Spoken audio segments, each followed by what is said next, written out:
আসসালামু আলাইকুম, সবাইকে শুভেচ্ছা জানাচ্ছি। মোসাম্মেদ মাহবুব। বাংলাদেশের রাজনীতিতে সন্দেহ, সংশয়, সংকট নতুন করে সামনে হাজির হচ্ছে।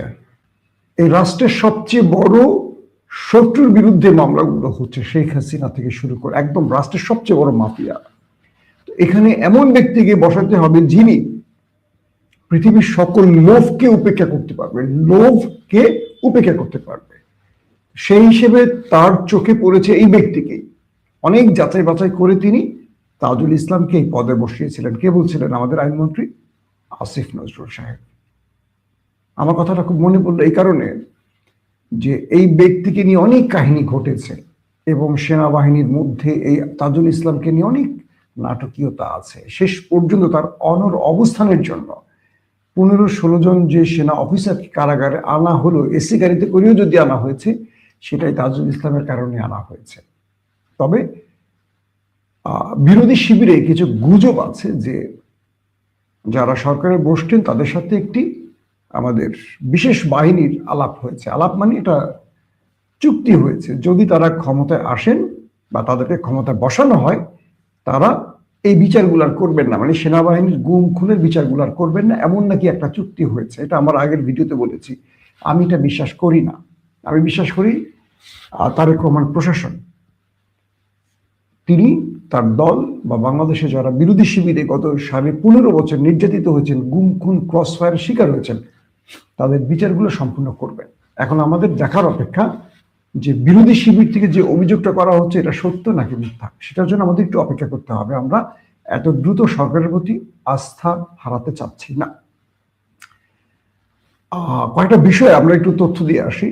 সেটা হলো যে আন্তর্জাতিক অপরাধ ট্রাইব্যুনালের চিফ প্রসিকিউটর তাজুল ইসলামের পরিবর্তে অ্যাডভোকেট আমিনুল ইসলামকে নিয়োগ দেওয়া হয়েছে। আমিনুল ইসলামের, আমি তাকে যতটুকু জানি, তিনি বিএনপির আইনজীবী ফোরামের সহসভাপতি ছিলেন এবং আজকে তাকে এই পদে বহাল করা হয়েছে।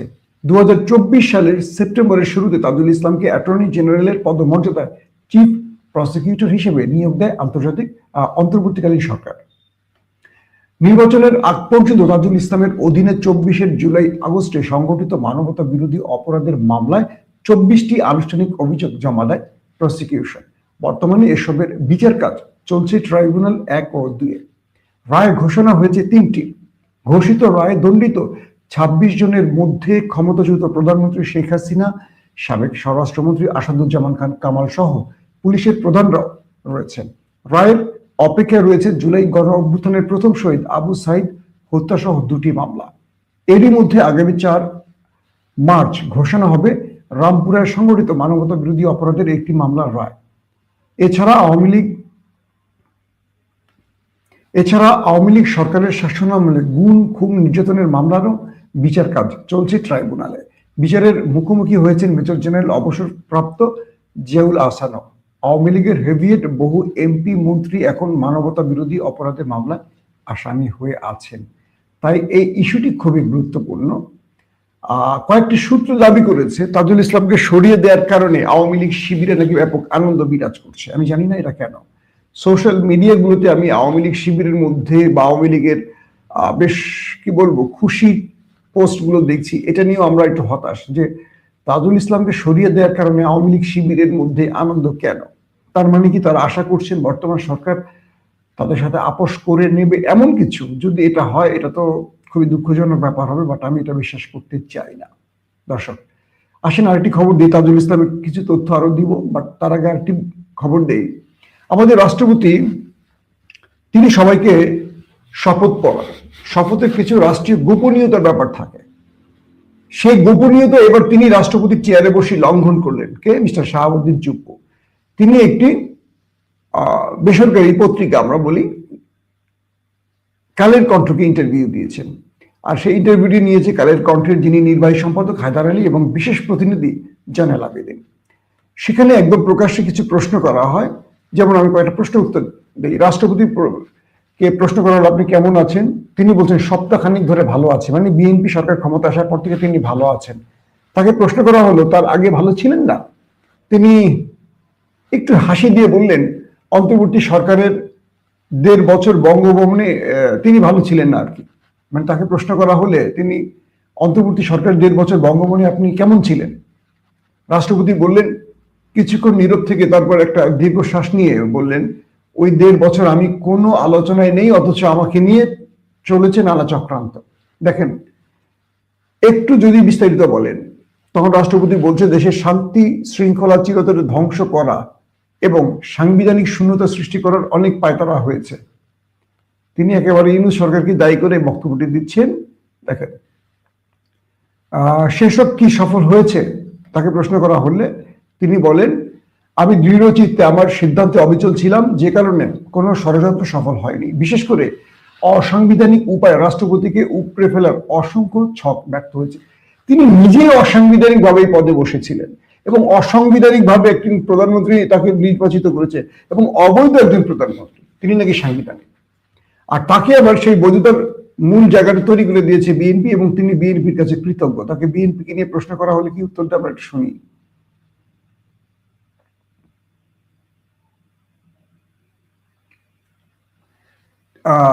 তিনি বলছেন যে 1.5 বছরে আমাকে উপড়ে ফেলার অনেক চক্রান্ত হয়েছে, সংকটের কঠিন মুহূর্তে আমাকে সমর্থন দিয়েছে বিএনপি জোট ও সশস্ত্র বাহিনী। অর্থাৎ নীরব থেকে বিএনপি এবং সশস্ত্র বাহিনী তাকে সমর্থন দিয়েছে বলে তিনি শেষ পর্যন্ত এই পদে টিকে আছেন। আমি পুরো বিষয়টা আজকে আলোচনা করতে চাচ্ছি না, এটা আমার বিষয় নয়, এটা আপনারা ভালো বুঝবেন, আপনারা দেখে নেবেন। প্রশ্ন হলো, প্রেসিডেন্ট পদে বসে থেকে তিনি রাষ্ট্রীয় গোপনীয়তা কিভাবে প্রকাশ্যে আনলেন?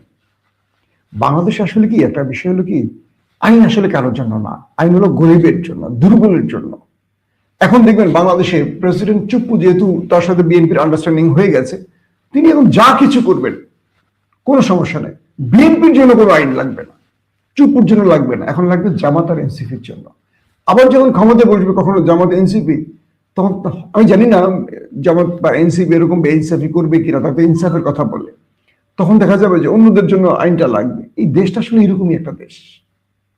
প্রশ্ন হলো, বিএনপি 15.5 বছর শেখ হাসিনা এবং তার রাষ্ট্রপতিদের অবৈধ বলত এবং তাদেরকে সকল প্রকার কর্মের জন্য দায়ী করত, কিন্তু অন্তর্বর্তীকালীন সরকার আসার পর বিএনপি এই অবৈধ অসাংবিধানিক প্রেসিডেন্টকে বৈধতা দেয় এবং নীরবে সাহায্য করে, আর সেই সাহায্যের ফল বিএনপি 2026 এসে পায়।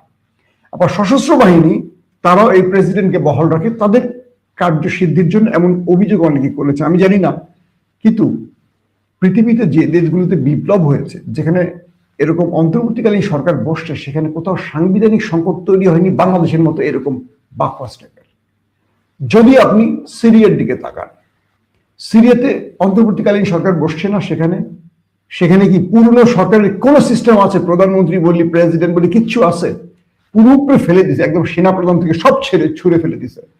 সেখানে জোলানি বাহিনী বসছে, 5 বছরের জন্য বসছে, তারপর তারা নির্বাচনের পরিকল্পনা করবে।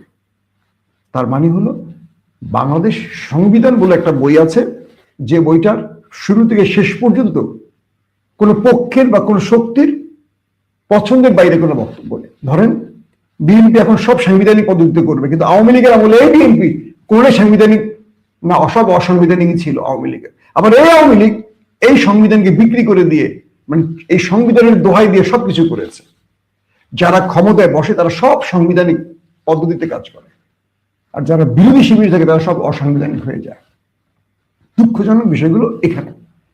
আওয়ামী লীগ কেয়ারটেকার উঠিয়ে দিয়ে বলল সাংবিধানিক ভাবে নির্বাচন হবে শেখ হাসিনার আন্ডারে।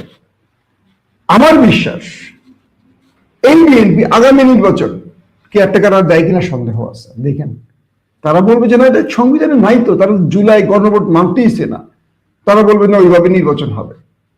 দেখেন আপনি কোনটা করে, আল্লাহ ভালো জানে কোন দিকে হাঁটে সরকার। সিমটম ভালো লাগছে না, তাই বললাম। আসেন কয়েকটা বিষয় বলি।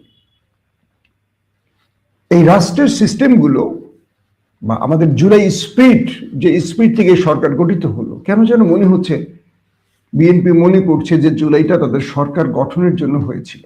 তারা সরকার গঠন করেছে, কিচ্ছু প্রয়োজন নেই।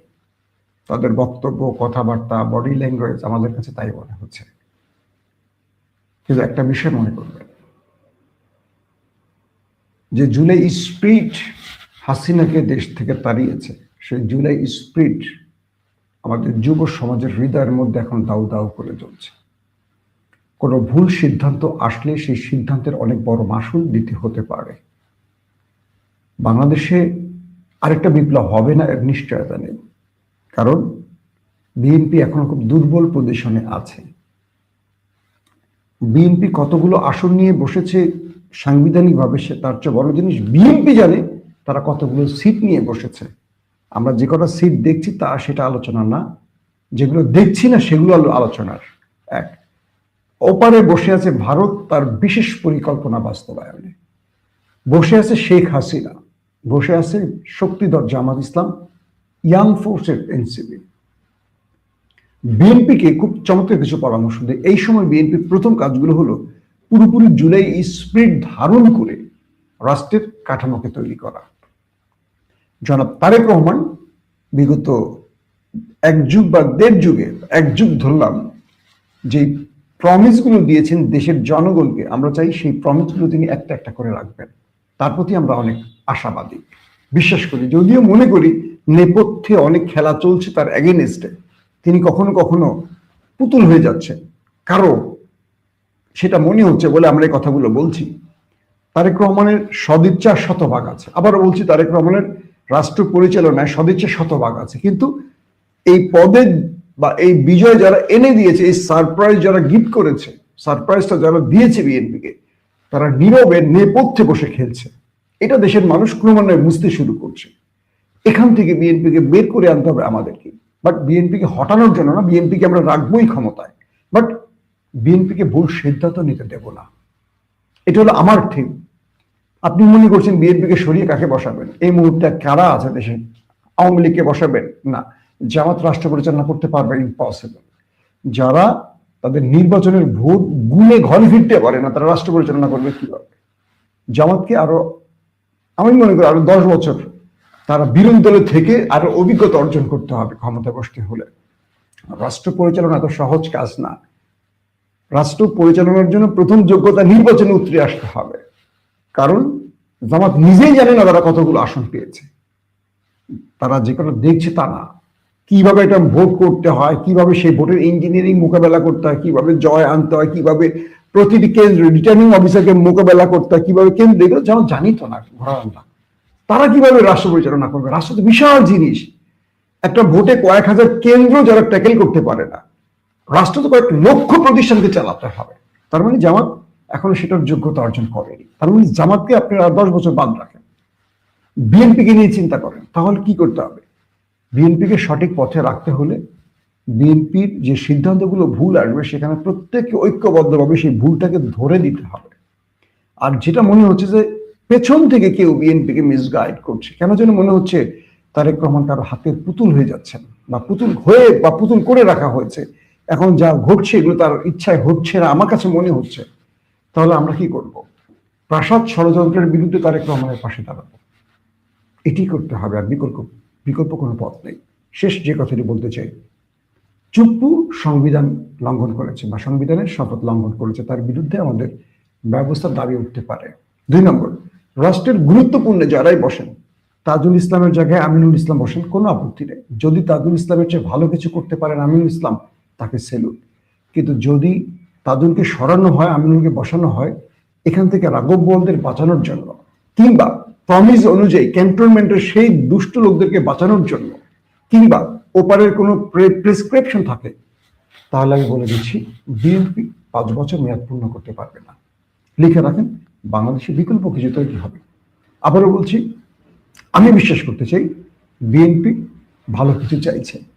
বিএনপি চাইছে আরো ভালোভাবে ট্রাইব্যুনাল পরিচালনা করতে, তাই তাদের হচ্ছে যোগ্য কাউকে তারা খুঁজে পেয়েছে, এটাই যেন সত্য হয়। পাশাপাশি যদি রাষ্ট্রের চয়েসে বা রাষ্ট্রের দলীয় ভান্ডারে কোনো যোগ্য লোক না থাকে, তাহলে রাষ্ট্র পরিচালনায় অন্যদের কাছ থেকে যোগ্য লোক নিয়ে রাষ্ট্র পরিচালনা অন্যায় কিছু নয়। এটি জিয়াউর রহমান সাহেব করেছেন। আমরা তারেক রহমানের কাছ থেকে সেই নজিরটি দেখতে চাই, যে তিনি বারবার বলতেন সবাইকে নিয়ে দেশ পরিচালনা করবেন। তো সবাইকে নিয়ে দেশ পরিচালনার অর্থ হলো সবার কাছ থেকে যোগ্য লোকগুলোকে নিয়েই একটি রাষ্ট্রের কাঠামো তৈরি করা। আমরা সেই বিষয়টি তারেক রহমানের কাছে আবারও আবেদন জানাবো, তিনি যেন সেই পথটি অনুসরণ করেন। কারণ হলো দলবাজরা কেবল দলবাজি করে যায়, তাজুল ইসলাম এই পর্যন্ত যতটুকু কাজ সফলতার সাথে করছেন, এটা আসলে আমরা নির্দ্বিধায় তাকে এটার জন্য প্রশংসা করতেই পারি।